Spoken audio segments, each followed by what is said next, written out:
Hoy vamos a hablar acerca del planteamiento del problema. Estoy muy emocionado el día de ahora de aprender esta nueva herramienta, un tutorial que busqué en YouTube y me parece bastante fascinante cómo puedo comentar las diapositivas y convertirlas en video. Me parece un excelente recurso y creo que va a ser un complemento bastante necesario para la clase.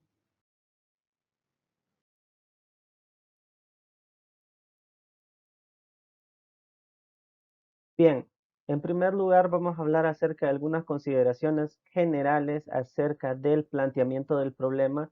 Hay que hacer la aclaración que aquí cuando hablamos del planteamiento del problema nos referimos a dos cosas puntualmente. Por un lado tenemos el apartado que se llama planteamiento del problema dentro del informe de investigación y por otro lado tenemos la sección que se denomina planteamiento del problema. En este caso vamos a hablar del planteamiento del problema como apartado dentro del informe de investigación y eso incluye sus distintas partes. Entonces vamos a hablar acerca, en primer lugar, acerca de algunas consideraciones generales acerca del planteamiento del problema que me parecen que son importantísimas. En primer lugar, para plantear el problema hay que reducir el qué, el problema. Hay que reducir el problema a sus aspectos y relaciones fundamentales, a fin de poder iniciar un estudio intensivo.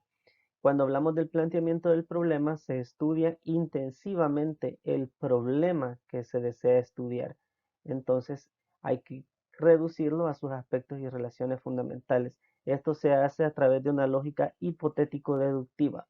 Ya vamos a explicar un poco más al respecto. Dicha operación mental, que es una operación mental, una manipulación a través, una manipulación abstracta.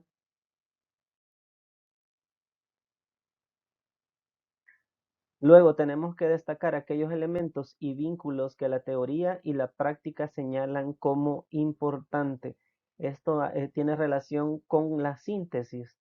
El planteamiento del problema se vuelve una síntesis en concreto del objeto de estudio que nosotros vamos a investigar y en esa medida también tenemos que estudiar cómo se relaciona con toda la sociedad o con toda la realidad en su conjunto. Y también el planteamiento del problema es la primera aproximación del estudio del fenómeno, al estudio del fenómeno. Se vuelve en sí mismo el planteamiento del problema los cimientos fundamentales sobre los cuales se va a construir nuestra investigación.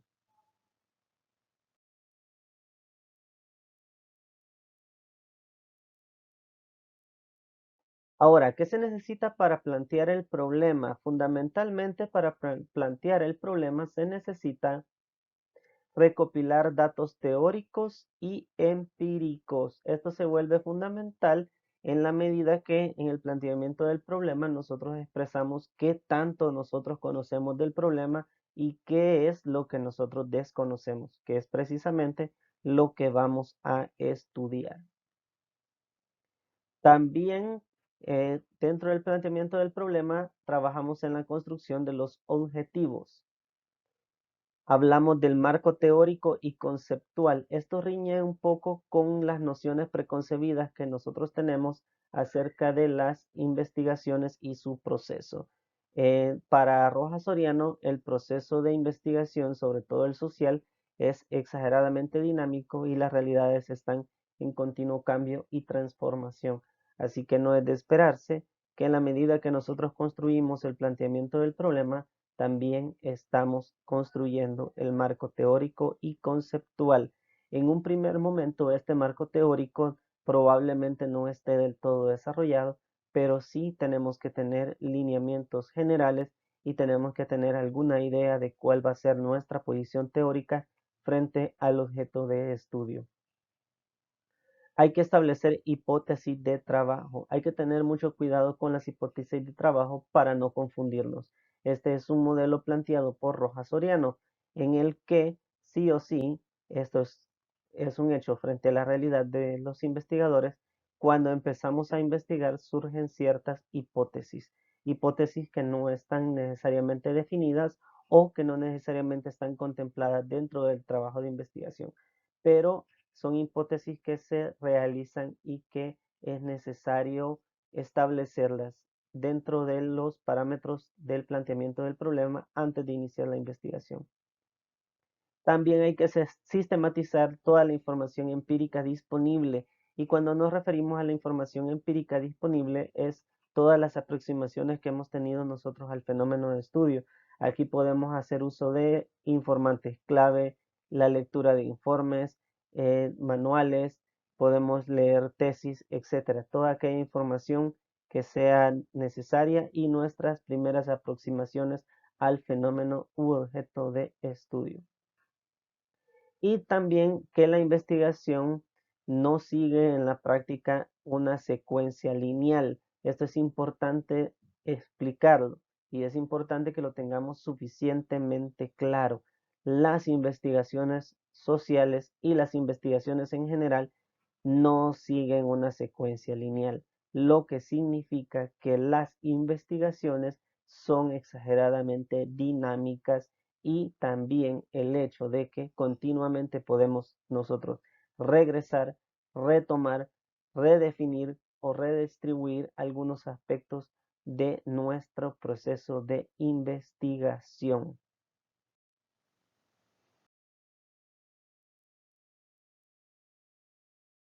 Ahora de las repercusiones en el proceso de investigación.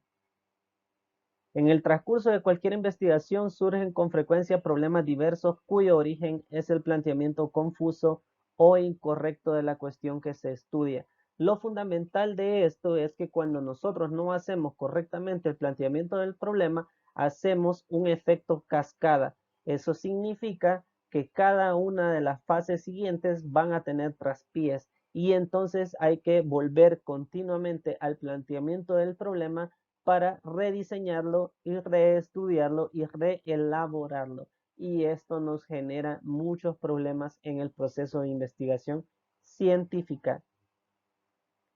También hay que diferenciar de los propósitos o intenciones originales que inician una investigación y los objetivos derivados de la delimitación y el planteamiento del problema. Muy particularmente cuando iniciamos estos propósitos o estas intenciones son muy particulares.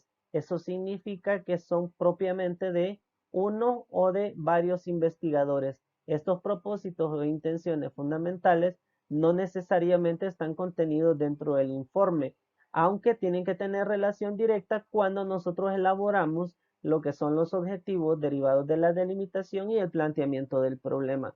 Esto puede generar confusiones y muchas veces es fruto también de mucha frustración a la hora de elaborar el planteamiento del problema. También el investigador puede tener dificultades para señalar con claridad los objetivos de estudio. Cuando nosotros no elaboramos correctamente el planteamiento del problema, lo primero que se ve afectado son los objetivos, porque los objetivos tienen una vinculación directa con el planteamiento del problema.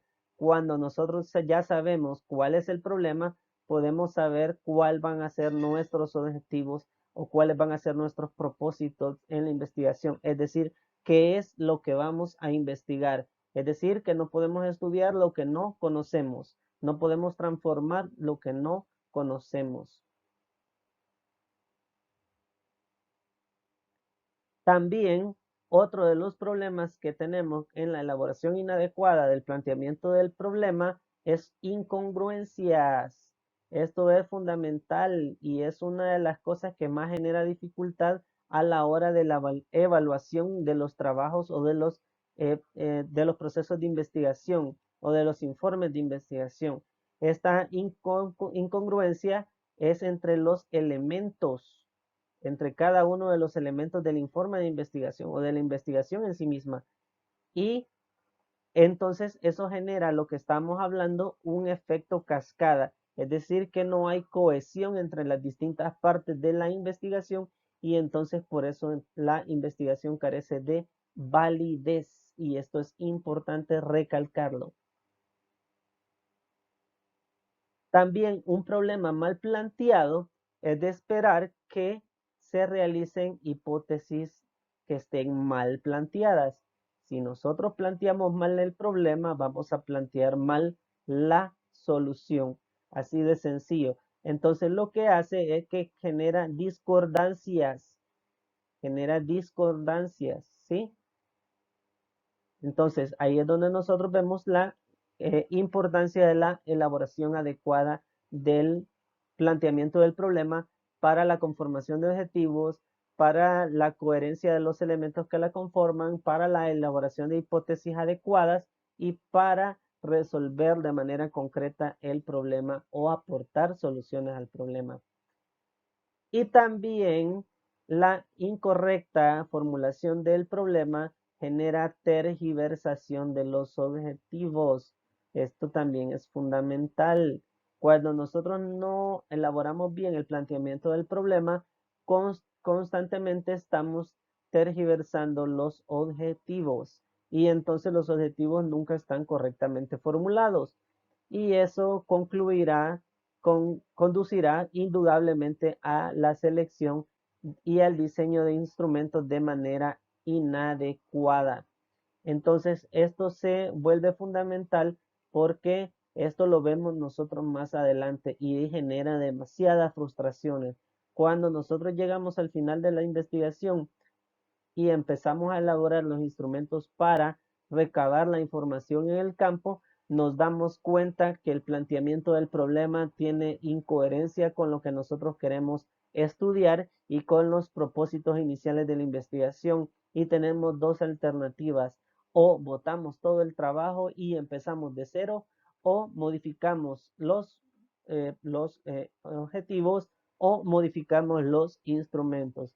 Pero eso lo vemos hasta más adelante, esa repercusión por ese efecto cascada. Es decir, el planteamiento del problema afecta a los objetivos, estos afectan la construcción de hipótesis, afectan las preguntas de investigación, afecta la construcción del marco teórico, afecta la selección y el diseño de instrumentos, afecta todo el proceso de investigación. Entonces, por eso decimos de que el planteamiento del problema se constituye como el pilar fundamental o los cimientos fundamentales de nuestro proceso de investigación.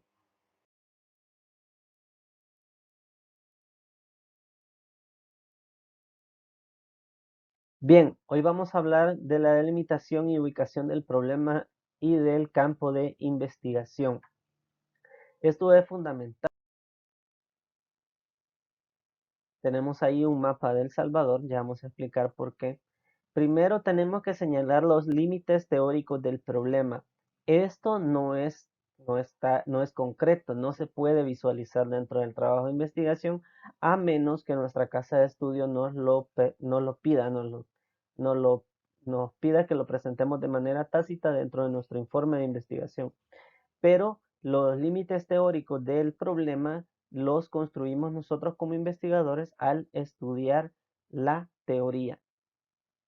También hay que fijar los límites temporales. Cuando hablamos de temporales nos referimos a tiempo. ¿En qué periodo de tiempo se va a realizar nuestro proceso de investigación? También hay que establecer los límites espaciales y ahí es donde tenemos nosotros el mapita. Cuando nosotros realizamos nuestro proceso de elaboración del planteamiento del problema, entramos dentro de una lógica deductiva, primero hablando del problema a nivel de país, luego a nivel de región, luego podemos hablar del problema a nivel de departamento, luego podemos hablar del problema a nivel de ciudad y luego podemos hablar del problema a nivel de localidad, es decir, donde nosotros vamos a hacer el proceso de investigación, donde vamos a recopilar la información. Entonces, para esto es necesario establecer los límites espaciales y geográficos donde se va a realizar nuestra investigación. También hay que definir las unidades de observación. Cuando hablamos de unidades de observación y estamos hablando de psicología, estamos hablando de investigación social, estamos hablando de personas, fundamentalmente. Entonces, ¿quiénes van a ser las personas que van a ser partícipes? ¿Quién es la población? ¿Quién va a ser la muestra? ¿Quiénes van a ser nuestro objeto de estudio? que en este caso, como les digo, fundamentalmente son personas.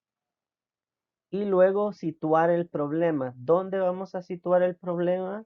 Si no nos queda suficientemente claro, en un contexto socioeconómico, un contexto político, un contexto histórico y un contexto ecológico respectivo. Esto dentro de lo que nosotros denominamos el materialismo dialéctico, que ya en clases anteriores hablamos un poco y de la importancia que tiene hablar acerca del devenir histórico de nuestro fenómeno, de nuestro objeto de estudio y sus características socioeconómicas, políticas, históricas y ecológicas.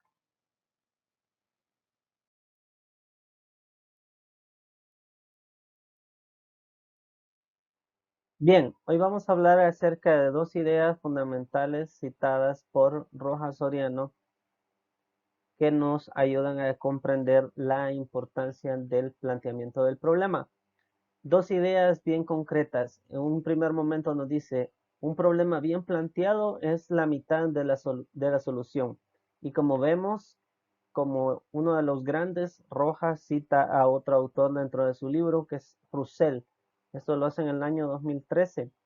Y entonces aquí podemos ver nosotros también lo que es un formato de citas. Aquí hace falta un punto. Al final, aquí hace falta un punto. Bien, y también nosotros vemos de que el planteamiento correcto del problema, en el planteamiento correcto del problema descansa la posibilidad de solución. Este también es una cita de Rojas. Aquí está citando a Elie de Cortari y aquí también tenemos que poner un punto al final de la cita. Entonces, vemos nosotros cuál es la importancia de la formulación correcta de un problema de investigación. Media vez nosotros tenemos elaborado correctamente el planteamiento del problema, tenemos la mitad de la batalla ganada.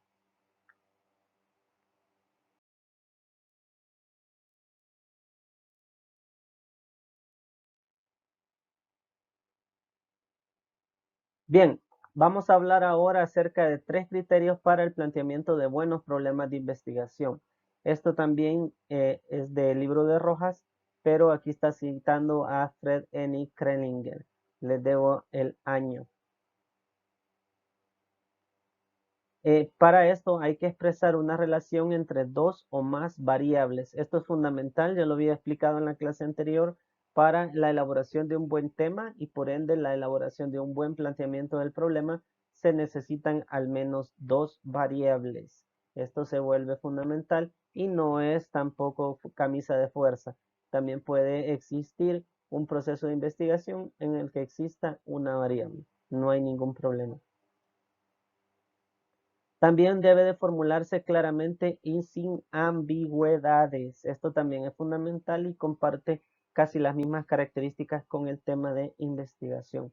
Y también debe de implicar la posibilidad de comprobación empírica. Esta parte de la comprobación empírica se vuelve fundamental porque nosotros cuando realizamos el proceso de investigación, si bien nosotros no sabemos cómo se va a desarrollar el problema ni qué resultados vamos a tener, sí tenemos que tener en cuenta de que ese proceso de investigación debe de tener la capacidad de resolverse. De alguna forma nosotros debemos de corroborar o comprobar la información obtenida a través de nuestro proceso de investigación para darle credibilidad a nuestro proceso de investigación científica.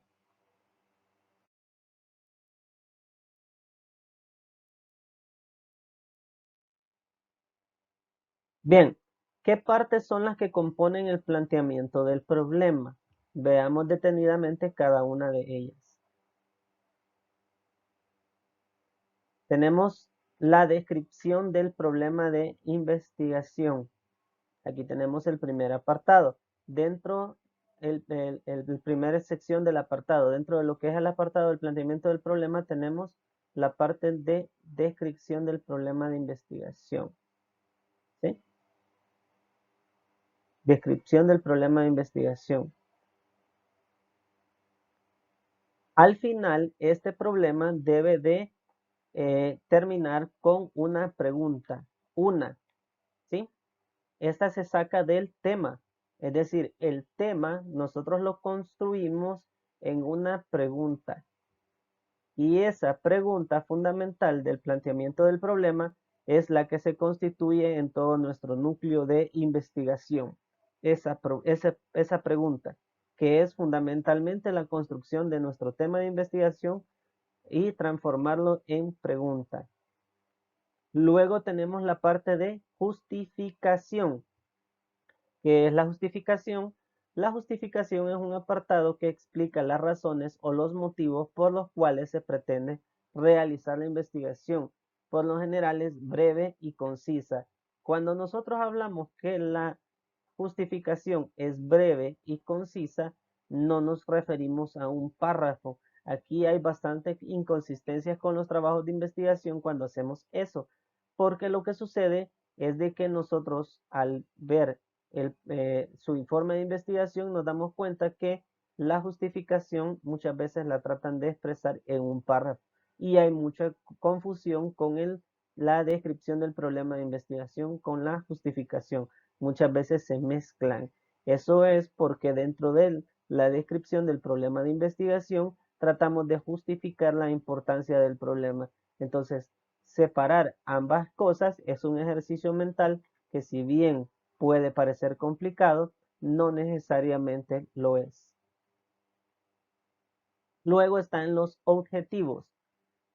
Los objetivos son las finalidades de la investigación y se constituyen en dos tipos. Hay generales y hay específicos. Luego están las hipótesis o preguntas de investigación. Las hipótesis vienen del griego, que es subordinación o por debajo, y tesis, que es conclusión o estudio, que se mantiene con un razonamiento.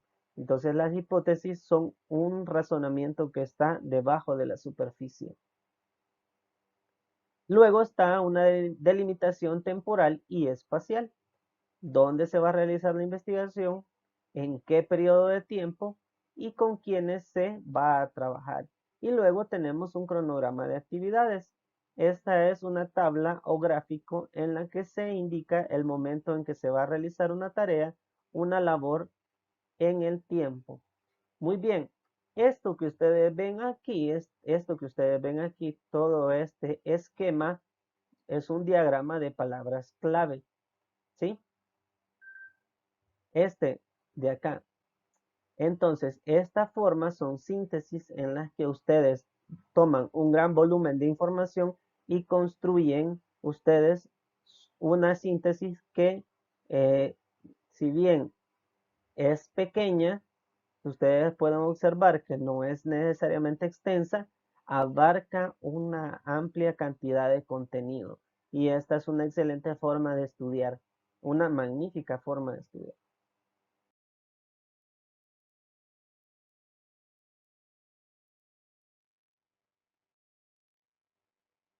Bien, si usted quiere una definición concreta acerca de qué es el planteamiento del problema, pues le digo que el planteamiento del problema es la presentación clara y directa de la relación entre dos o más variables contenidas en el problema que se pueden comprobar empíricamente y que permiten encontrar las vías de solución o respuestas. ¿A qué? Al problema de investigación. Y esta es una definición conceptual.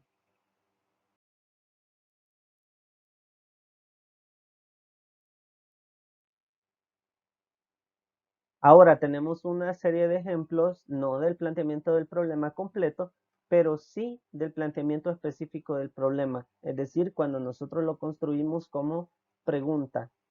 Veamos, por ejemplo, dice, ¿de qué manera influye la preparación académica? Esta es la variable dependiente, ¿sí?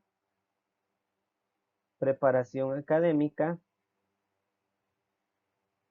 la variable dependiente, ¿sí? ¿De qué manera influye la preparación académica en un sujeto determinado? Y entonces, en un sujeto determinado. Y entonces tenemos que el cambio de conducta es la variable dependiente.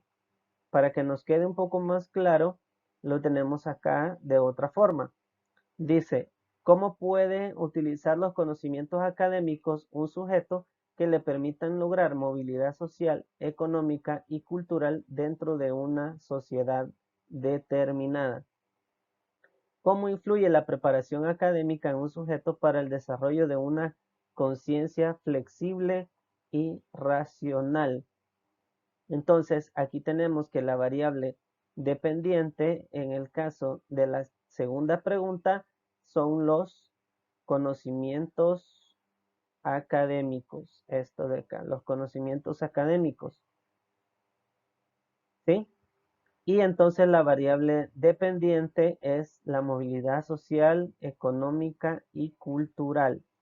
Y aquí tenemos que la preparación académica vuelve a ser la variable dependiente y la conciencia flexible y racional se convierte en la variable dependiente.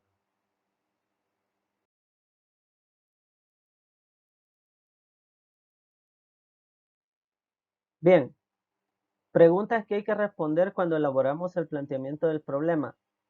¿Qué? ¿Cuándo? ¿Para qué? ¿Quién? ¿Dónde? ¿Con qué? Estas preguntas no se resuelven de manera tácita dentro del planteamiento del problema, pero están implícitas dentro de la redacción del mismo.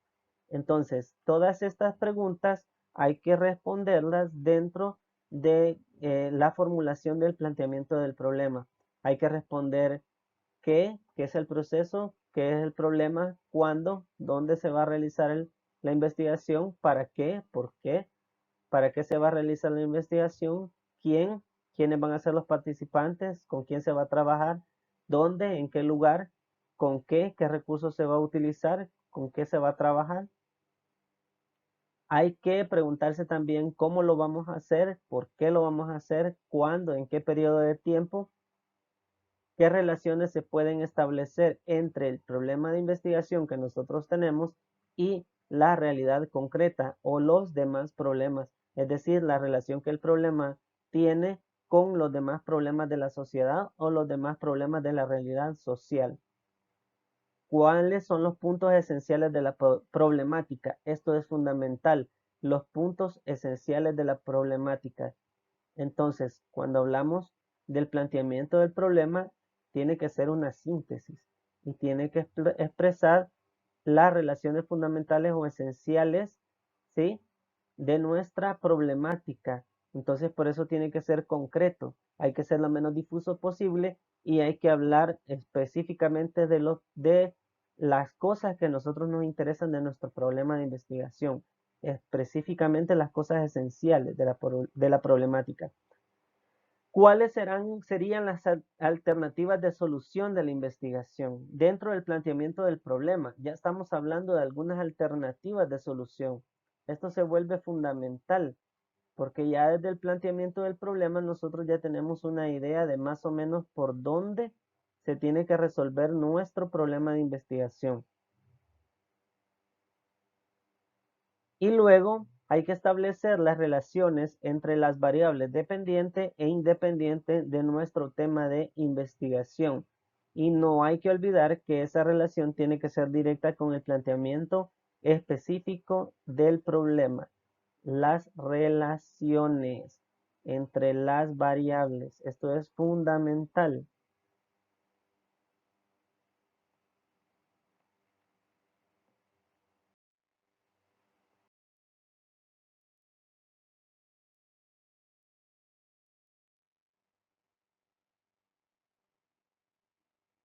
Luego tenemos la parte de la justificación.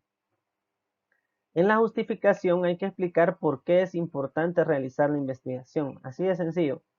¿Qué beneficios se obtendrán al resolver la problemática que se plantea? Veamos una parte fundamental cuando se habla de beneficios. Fundamentalmente en esta parte cuando tenemos mayor problema cuando realizamos procesos de investigación, porque los beneficios no son para el investigador, los beneficios son para la población que se está estudiando o para los sujetos de investigación o para la población que se pretende eh, beneficiar con nuestra investigación. no para los investigadores. Es decir, que la justificación no es que yo hago la investigación porque estoy buscando una nota. No hay un beneficio personal a per se. Y en el desarrollo de la investigación se puede dimensionar diferentes tipos de intereses. Esto ya más o menos nosotros lo vimos. Y es bastante complicado tratar de mantener un equilibrio entre estos intereses. Tenemos intereses personales que son de los investigadores. Estos intereses personales no necesariamente están esbozados de manera tácita dentro de la investigación o dentro de la justificación en este caso, pero esos intereses personales son parte de la justificación. La idea es de que usted como investigador debe de convencerse y convencer a los demás que sus intereses personales son los mismos intereses de la comunidad o del objeto de estudio que usted está investigando. También tenemos intereses institucionales. Aquí nosotros vemos que cuando trabajamos para una institución, esta institución tiene un interés particular en el problema o el objeto de estudio. Entonces hay que expresarlo y hay que formularlo de manera correcta. Hay que dejarlo tácito dentro de lo que es la justificación. Y luego tenemos intereses políticos. Esto es cuando los que nos proporcionan los recursos son figuras políticas o instituciones gubernamentales. Entonces hay que dejar claro cuáles son esos intereses dentro de nuestro proceso de investigación.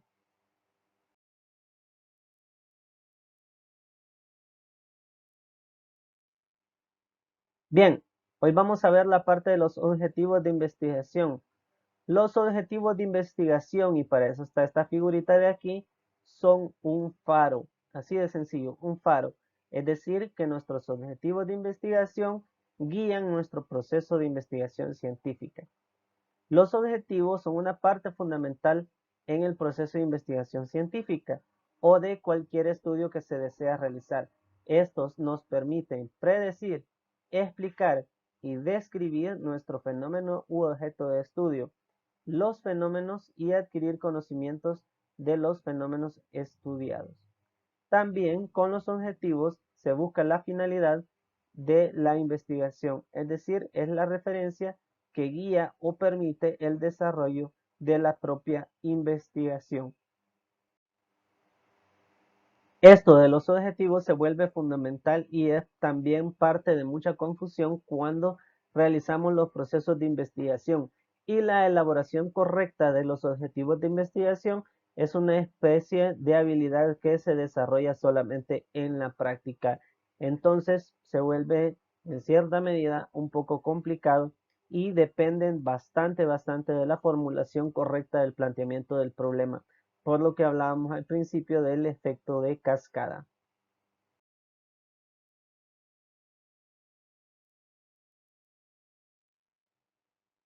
Bien, cuando nosotros tenemos objetivos claros y precisos, esto nos va a permitir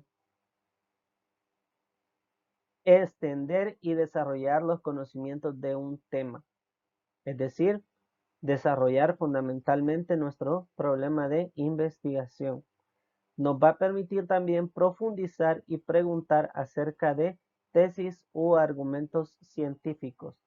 Nos va a permitir llevar a la práctica los conocimientos adquiridos en el diseño de una investigación y nos va a permitir los alcances y limitaciones de la investigación. Va a permitir dirigir todos nuestros esfuerzos hacia una misma investigación.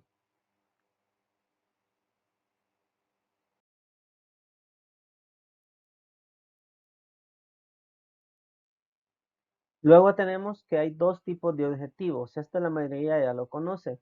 Tenemos un objetivo general y un objetivo específico o varios objetivos específicos, para ser más claro. El objetivo general debe de ser más amplio que cualquiera de los objetivos particulares. Hay que tener en cuenta que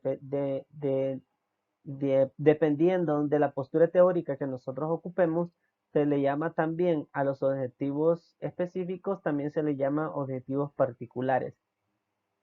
Lo más preciso para lograr las metas que se propone el investigado. Y este objetivo general se desprenden los objetivos particulares o específicos. Los específicos son las fases del proceso de investigación. Es lo que se va a investigar. Estos objetivos específicos son fundamentales porque tienen un criterio de acción. Ya vamos a ver entonces qué significa eso. Entonces, lo que nos dicen los objetivos específicos es fundamentalmente qué acciones se van a realizar para llevar a cabo el proceso de investigación científica.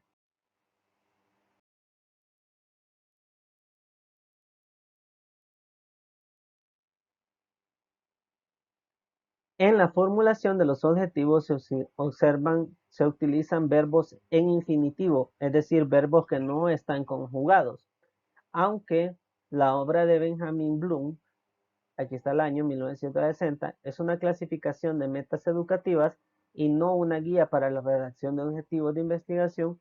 Se puede se puede sugerir la utilización para facilitar la redacción. ¿Por qué les menciono esto? Porque este personaje, Benjamin Bloom, realizó un cuadro donde se resumen una serie de verbos que se pueden utilizar para la redacción de objetivos. Entonces,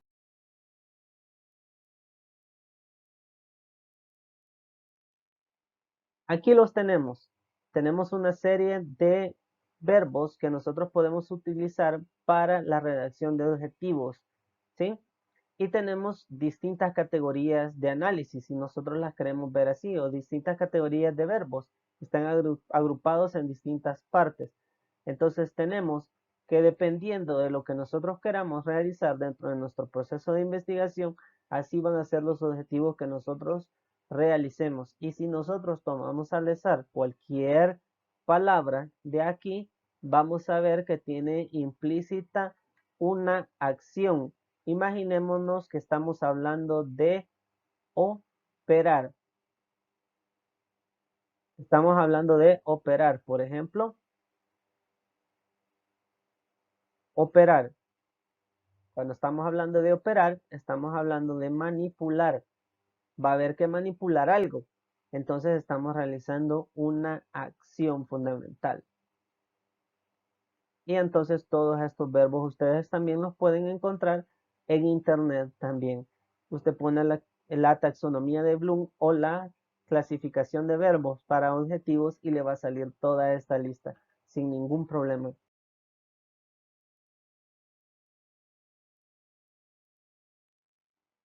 Luego tenemos las hipótesis o preguntas de investigación. Cuando utilizamos una o la otra, como ya les he mencionado antes, depende del modelo teórico que nosotros ocupemos, pero fundamentalmente en las investigaciones sociales no se realizan hipótesis, sobre todo si están contenidas dentro del marco cualitativo.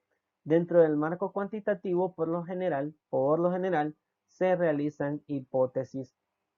Estas hay que diferenciarlas de las hipótesis de trabajo. Las hipótesis de trabajo no necesariamente están contenidas dentro del informe, pero sí nos guían dentro de nuestro proceso de investigación. Y luego están las hipótesis que sí están contenidas dentro del proceso de investigación. Y entonces aquí es donde hay que definir, dependiendo de una serie de pautas, si nosotros vamos a utilizar hipótesis o preguntas de investigación. Esto depende de una multiplicidad de factores entre los que se pueden mencionar el paradigma central de nuestra investigación, cualitativo, cuantitativo o estudios mixtos. El modelo metodológico teórico que fundamenta la investigación. Esto hay que tenerlo claro y no hay que mezclar arroz con mango, como dice mi papá. Hay que tomar un modelo metodológico. Si nosotros vamos a trabajar con Rojas Soriano, si nosotros vamos a trabajar con Sampieri, si nosotros vamos a trabajar con otro autor, entonces, o si nos proporcionan la institución o la casa de estudio donde nosotros nos encontremos, también nos pueden proporcionar un modelo metodológico que fundamente la investigación. También las distintas universidades o casas de estudio, como le llamamos, tienen distintos criterios para la formulación de los procesos de investigación y hay que respetarlos. Las características particulares de nuestro objeto de estudio va a depender también de las características de nuestra investigación, de lo que nosotros queremos investigar. Y las políticas institucionales de la casa o de la casa de estudio o la organización de la que pertenezca el investigador.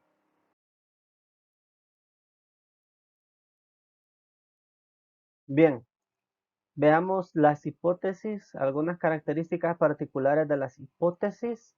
En primer lugar, las hipótesis nos indican lo que tratamos de probar.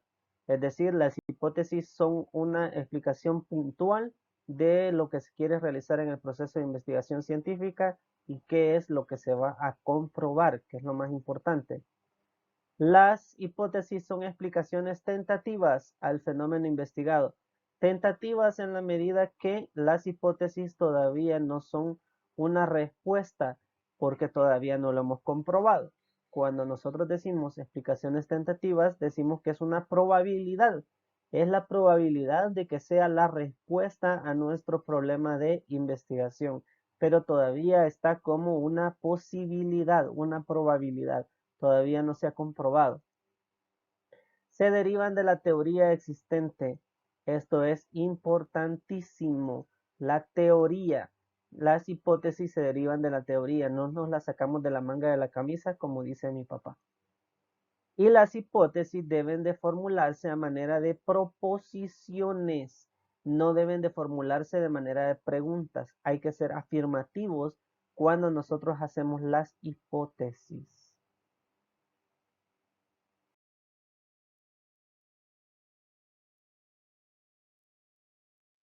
Luego tenemos que si en toda investigación, una pregunta, en toda investigación cuantitativa debemos plantear hipótesis. Este es un planteamiento de Sampieri.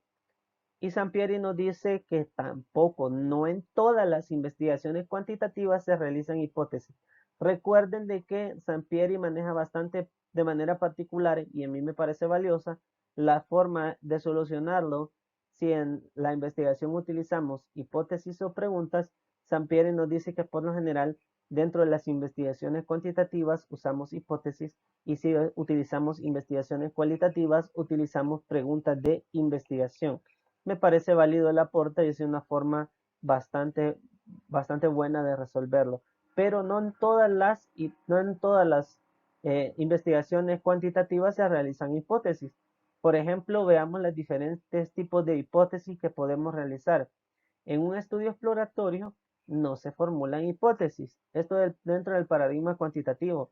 Estas las tenemos que hacer como preguntas de investigación. En el descriptivo se formulan hipótesis solo cuando se pronostica un hecho o un dato. Es decir, que nosotros vamos a predecir el comportamiento de un fenómeno o de un suceso y entonces hacemos nosotros una hipótesis. Y luego tenemos que comprobar si es cierto o no. Correlacional.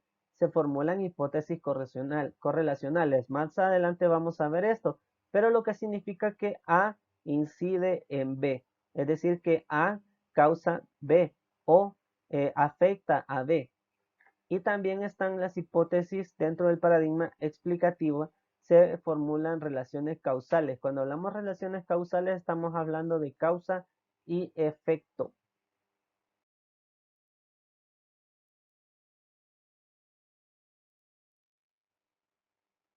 Veamos entonces lo que son las preguntas de investigación bajo el paradigma bajo el modelo de Sampieri.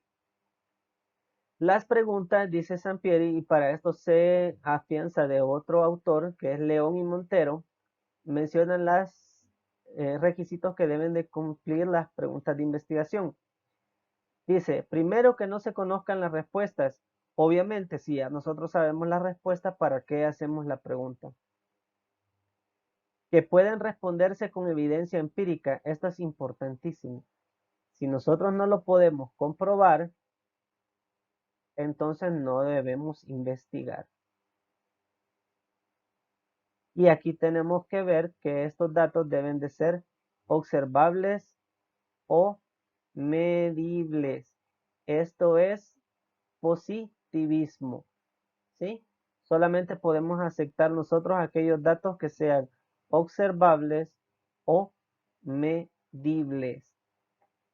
Debe de implicar usar medios éticos, es decir, que la investigación, si bien es científica, debe de afianzarse dentro de la ética.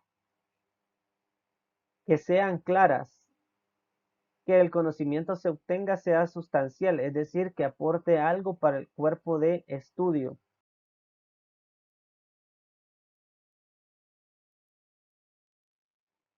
Tenemos lo que es la delimitación temporal y espacial, y esto es bastante sencillo.